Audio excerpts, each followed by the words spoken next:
Assalamualaikum warahmatullahi wabarakatuh. Ketemu lagi dengan saya Pasya di Ngobrol Bareng Pasya. Kali ini narasumber kita adalah mahasiswa dari PMM 2 IPB Niki Buditomo Malang. Teman kita ini berasal dari Universitas Negeri Gorontalo, yakni Mas Alan Mustafa. Gimana kabarnya Mas Alan? Alhamdulillah baik. Gimana kabarnya Kak Eri? Alhamdulillah. Setelah berapa lama ketemu, kita baru sempat untuk bincang kali ini ya Mas Alan. Udah berapa lama nih di Malang? Udah mau masuk 3 bulan nih. 3 bulan ya. Nah, pasti sudah banyak kan tuh cerita-cerita yang mungkin bisa kita share ke teman-teman agar jadi pembelajaran juga buat teman-teman yang mungkin nanti di next program untuk PMM kembali bisa tertarik untuk bisa mengambil Niki Buditomo sebagai tujuan kampus Ibu. Masalah ini kita kenal dulu. Iya. Masalah ini asli Gorontalo. Asli Gorontalo. Papa mama Gorontalo. Hanya saja kakek itu sudah lama hijrah ke Sulawesi Tengah. Makanya mama papa itu asli Gorontalo tetapi lahirnya di Sulawesi Tengah. Kalau sekarang tinggal di Sulawesi Tengah, Bro? Sulawesi Tengah. Hanya saja saya setelah lulus SMA tahun 2019 itu kuliah di Gorontalo. Berapa lama tuh perjalanan dari Sulawesi Tengah ke Gorontalo? Perjalanan menggunakan jalur laut itu memakan waktu sekitar 12 jam. Di laut 12 jam. 12 jam. Tetapi sekarang itu alhamdulillah sudah bagus Kak, karena kemarin saya sudah di Malang ini ada peluncuran kapal baru. Itu memakan waktu hanya 3 jam. Memang harus pakai jalur laut, tidak ada jalur darat. Kalau jalur darat itu memakan waktu sekitar 24 jam. Lebih jauh lagi. Itu antar provinsi atau masih satu provinsi? Antar provinsi, karena berbeda provinsi. Oh, 24 jam. Jadi melengkung. Kan bentuk K kan? Sulawesi Tengah. Oke. Ya, Gorontalo itu melengkungnya. Jadi saya di dekat Sulawesi Utara. Gitu. Atasnya ya. Kalau laut bisa lurus berarti? Bisa lurus, makanya potong 12 jam. Di Sulawesi Utaranya, di kotanya atau? Di Sulawesi Utara kami itu dulu sempat gabung dengan Sulawesi Utara, tapi sekarang sudah mekar. Tahun 2000 Provinsi Gorontalo sudah mandiri dan membentuk provinsi sendiri. Kotanya kota Gorontalo. Kotanya Gorontalo. Berarti sekarang di kota Gorontalo. Kota Gorontalo, iya. Perjalanan ke Malang berapa lama tuh kemarin? Aduh, sekitar 15 jam. 5 jam. Jadi dari Gorontalo transit Kak. Transitnya itu dari Gorontalo transit di Makassar, Bandara Hasanuddin, itu sekitar 1 jam menunggu pesawat, lanjut lagi ke Juanda Surabaya, memakan waktu 1 jam. Jadi perjalanannya terhitung 5 jam sih kalau di tiketnya. Malah deketan ke Malang ya? Iya, ke Malang.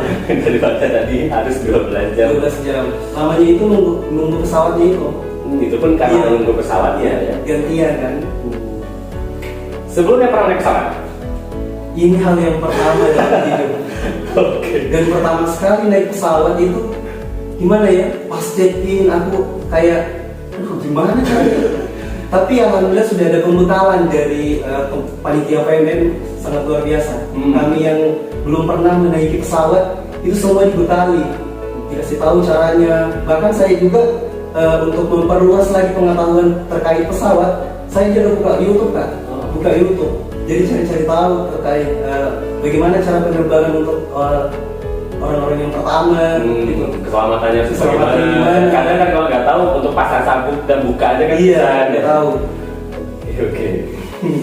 Berarti PMM ini banyak memberikan pengalaman. Aduh, banyak memberikan pengalaman. Alasan ikut PMM dulu. Alasan ikut PMM pertama itu Kak, ceritanya di PMM 1 juga aku mau ikut. Hanya saja di jurusannya saya itu ikutnya itu nanti semester 5. Karena kalau semester 3 banyak mata kuliah penciri prodi. Jadi kayak kan saya dari jurusan pendidikan ekonomi, Fakultas Ekonomi Universitas Negeri Gorontalo. Nah itu di jurusannya kami di angkatannya saya angkatan 2020 memang sudah memberlakukan kurikulum Merdeka Belajar.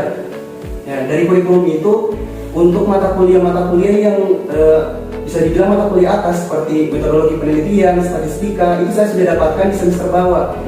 Kemarin semester 3, semester 4 itu saya sudah dapat mata kuliah yang kalau senior saya di angkatan 2018 mereka dapatkan nanti di semester 7. Ya.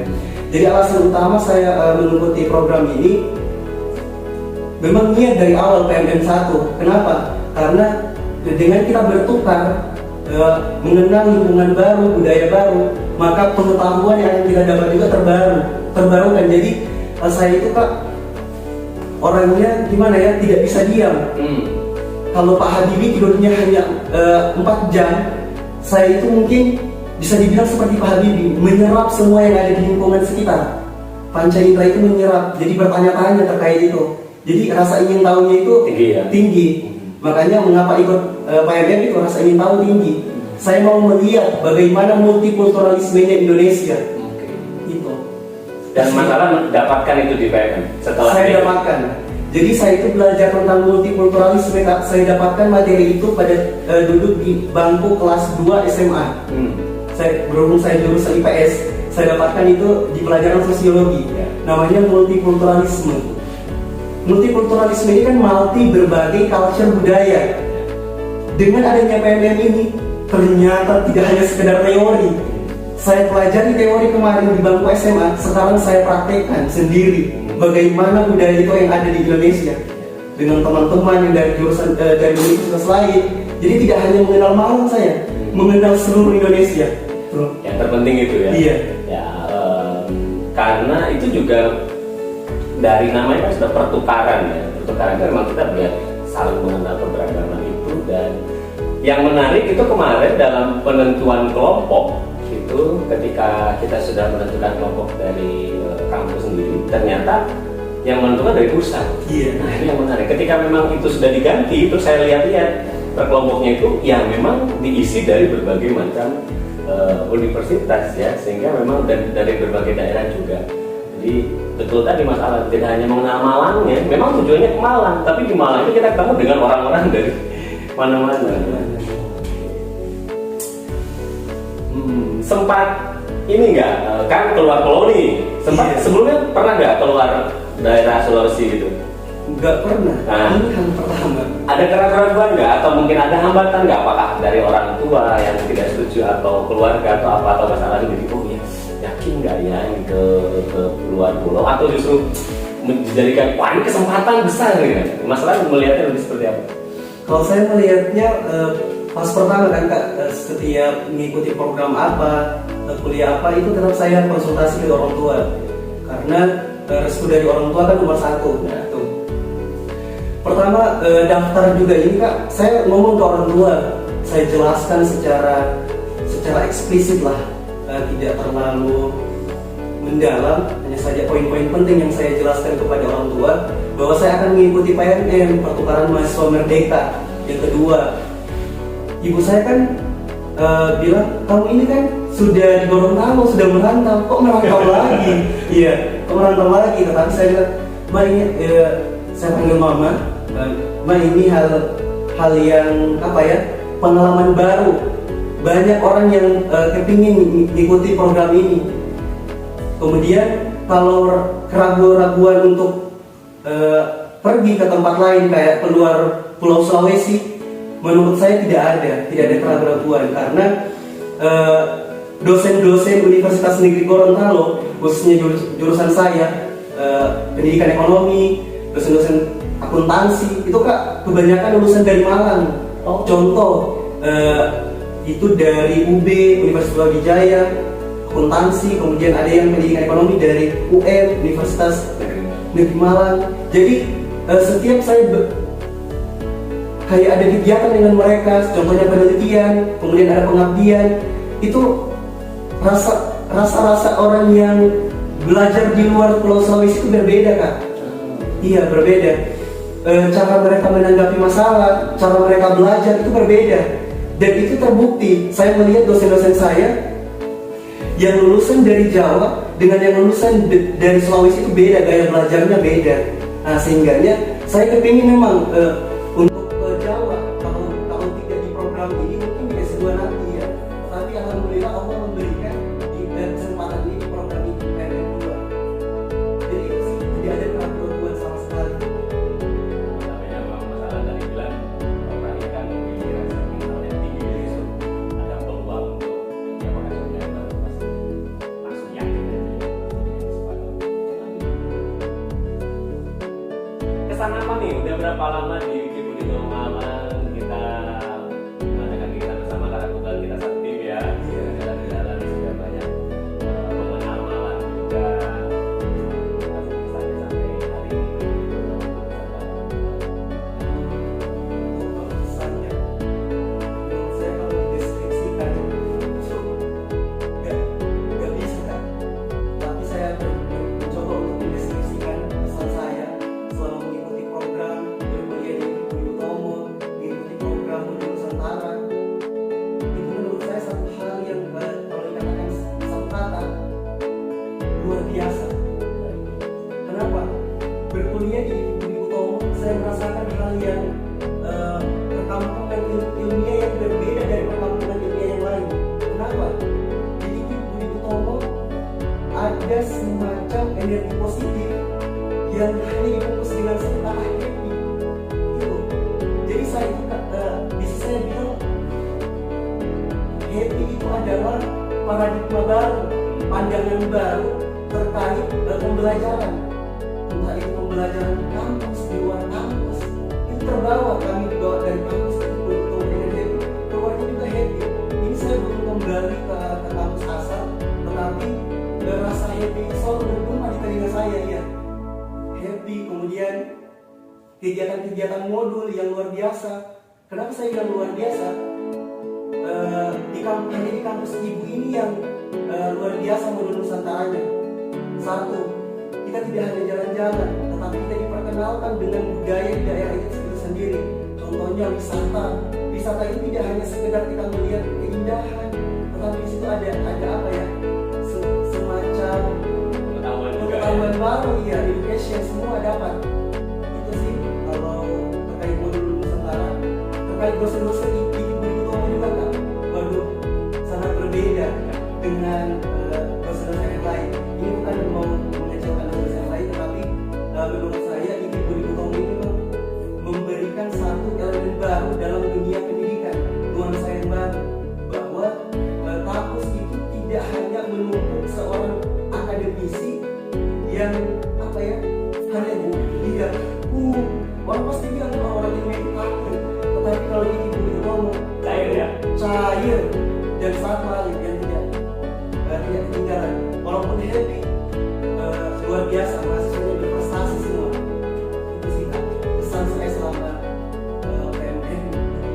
Alhamdulillah lah, berarti kita sebagai tuan rumah kan sudah bisa memberikan kesan yang baik kepada tamu-tamu, karena kan kewajiban tuan rumah itu harus melayani tamu dengan baik ya. Dari awal kita menjemput kalian dari bandara ya sampai kita mengantarkan kos masing-masing, meskipun ada cerita yang menarik juga.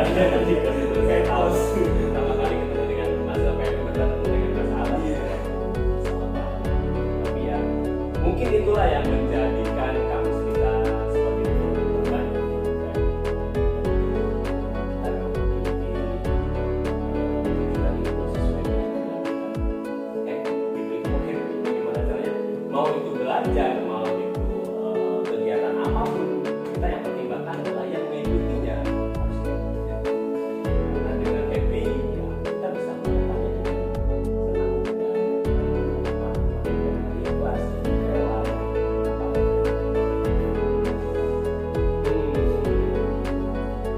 Berarti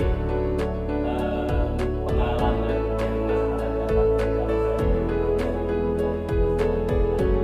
saya sudah pakai kekuasaan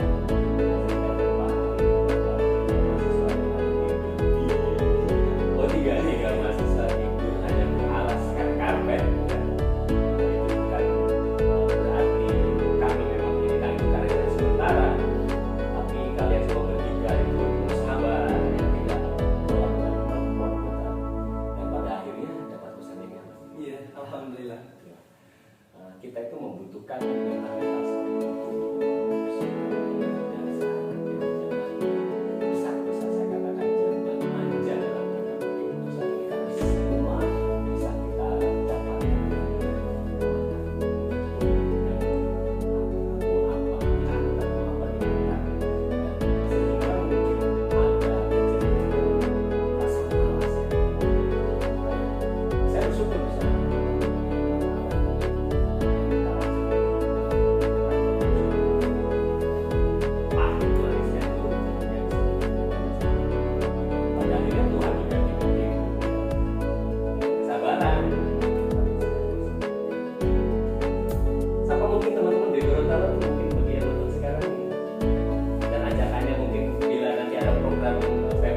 Yuk yuk. Jadi saya sapa dulu dengan itu teman-teman, dan teman-teman jurusan saya, jurusan ekonomi, adik-adik yang mungkin sekarang semester 3, nanti kalau sudah semester 5, saya sarankan untuk mengikuti program pertukaran mahasiswa yang ketiga, PNM 3 kalau ada, dan mungkin pasti memang ada karena program ini luar biasa. Saya sarankan untuk ikut dan memilih kampus adik-adik semua yang sesuai pilihan adik-adik. Tapi menurut cerita saya bahwa IKIP Budi Utomo kampus Ibu menjadi pilihan yang terbaik untuk kalian. Jadi kalau mau ikut nanti bisa gabung di IKIP Budi Utomo. Kapan lagi ya kita bisa mendapat pengalaman banyak, kita bisa keluar dari daerah kita ke Jawa dengan diakomodasi, dapat juga uang saku, dan dapat uang saku, dapat pengalaman baru, teman baru, budaya baru, dan banyak sekali manfaatnya. Sudah jadi warga Malang selama 2 bulan. Dapat apa? Sudah dapat apa di Malang? Makanan apa? Makanan Malang yang disukai sekarang? Kalau makanan baru yang paling disukai tentu saja Mendol. bahan tempe. Wah, dari sekian makanan bendol. Mendol aja, sederhana sekali. Hmm. Karena di samping kos aku itu Hmm. ada warung Bukmu namanya. Itu menyediakan sangat apa ya, harganya sangat terjangkau untuk kami sebagai mahasiswa yang ngekos itu. Ini sekedar informasi, saya di sini ini ikut program juga ini hal yang pertama dalam ngekos. Di tahun dalam ngekos, jadi di sini ngekos dan dapat belajar baru terkait kos. Kemudian itu tadi kita kembali ke mendol, bahwa menurut saya mendol itu apa ya, di daerah Sulawesi nggak ada olahan seperti itu. Kemarin saya sempat tanya kak resepnya sama Bumu, oh resepnya ini gimana Bu? Bilang itu tahu ya tempe yang direbus dan dikukus dulu, kemudian dihancurkan dan ada bumbunya. Saya tanya ke bumbunya apa? Dan kasih tahu. Itu rahasia. Bukan itu yang paling enak kak. Mungkin biar dia apa ya, kalau masalah bisa buat kita jadi gak kangen sama warung. Iya. Mungkin dia biar balik lagi. Iya. Tapi minimal tahu ya. Tahu.